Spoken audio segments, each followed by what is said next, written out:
Hey, beautiful people, we meet again, and today we're going to read a very important chapter of this book. It is so profound. When I will read this, you all will understand.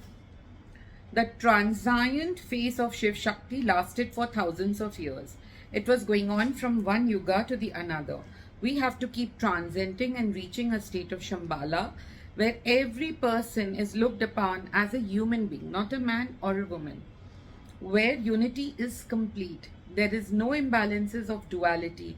It is a state of mind, spirit, and ethereal reality where heaven and earth are one, and Kundalini is an awakened state. But to reach there, the masculine and the feminine are finding their way up. They are ascending and they are falling, and then they are rising and then they are falling, struggling their way up. Rama, who is the masculine, was a god to his praja, and he proved to be the best king. But his personal life was very painful. His self-worth was low, as he thought that he is no longer worthy of true love. And he had harmed his own Ardangni because he had sent her for to back away from the kingdom. And he didn't prove a good husband. He felt that his name and fame didn't mean anything because he had not lived up to his wife. Shiv Sati, on the other hand, she lived up to her true strength of steel and adversity all alone. She was an example of a woman power that cannot be taken for granted. The world can go against her and be capable of facing the trials alone. She didn't need to be with a man to prove her self-worth.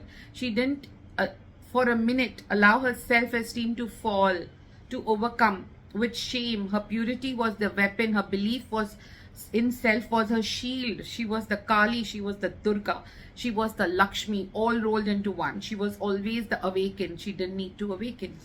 She was always balanced and she didn't seek stability.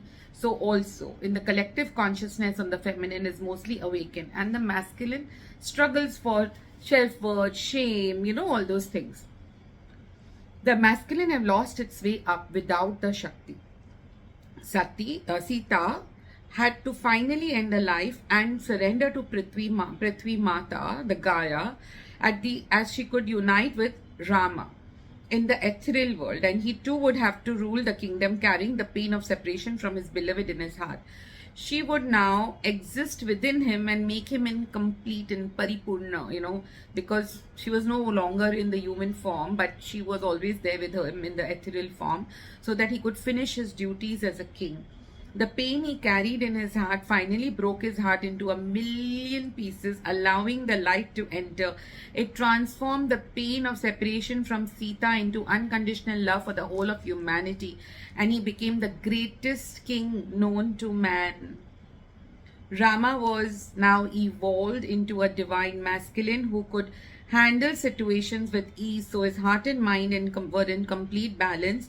He was Sitaram, the male who followed the female, giving due for her sacrifice and love for him. So beautiful.